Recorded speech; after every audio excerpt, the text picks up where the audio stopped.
ஆனால் Yamaha கிட்டேருந்து இதை எதிர்பார்க்கலைங்க. இதை இன்றைக்கி வீட்டை க்ளீன் பண்ணிருக்கும் போது இந்த பாக்ஸ் எனக்கு கண்ணில் பத்துது.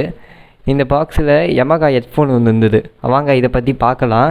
ஏன் இப்போ சொல்கிறேன்னா இது வந்து 4 வருஷம் பழைய ஹெட்ஃபோனு. சரி, ஓகே, இதுக்குள்ளே என்னதான் இருக்குதுன்னு நம்ம பார்க்கலாம். இதுதான் Yamaha EP-E30A. இதோட வெயிட்டு பற்றி பார்த்தீங்கன்னா ரொம்ப கம்மி தான். அது மட்டுமே இல்லாமல் இதில் வந்து இன்பில்டு வால்யூம் கண்ட்ரோல்ஸ் கொஞ்சம் கொடுத்துருக்காங்க. அதில் வந்து கூகுள் அசிஸ்டன்ட் கூட ஆக்சஸ் பண்ணுற மாதிரி குயிக் பட்டன்ஸ் கொடுத்துருக்காங்க.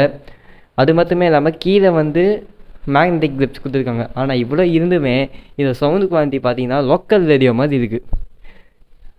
இதை சுத்தமாக பேஸ் இல்லை. அது மட்டும் இல்லாமல் இதை ஃபிட்டிங்கும் அந்தளவுக்கு சரியில்லை. இதை நான் ஏன் சொல்லனா, இதே மாதிரி இன்னொன்று ஹெட்செட் இருக்குது. ஆனால் அது பார்த்தீங்கன்னா அது வந்து சில ரிவ்யூஸில் பார்க்கும்போது அது ஆனே ஆக மாட்டேங்குது. சில பேர் என்ன சொன்னாங்கன்னா நல்லா இருக்குன்றாங்க, சில பேர் நல்லா இல்லைன்றாங்க. ஏன்னா 4000 ரூபாய் கொடுத்து வாங்கினது தான். இது சவுண்டு குவாலிட்டியும் நல்லா இல்லை, ஃபிட்டிங்கும் அந்தளவுக்கு சரியில்லை. இது உருப்படியான விஷயம் என்னென்னா, 4 வருஷம் கழிச்சு எடுத்தாலுமே இதோட பேட்ரி பேக்கப் அந்தளவுக்கு சூப்பராக இருக்குது. ஏன்னா 4 வருஷத்து வரைக்கும் நான் இது யூஸ் பண்ணவே இல்லை. யூஸ் பண்ணிட்டு ஃப்ரெஷ்ஷாக இருக்கும்போது அதே பேட்ரி பேக்கப் எனக்கு கிடச்சிது. இருந்தால்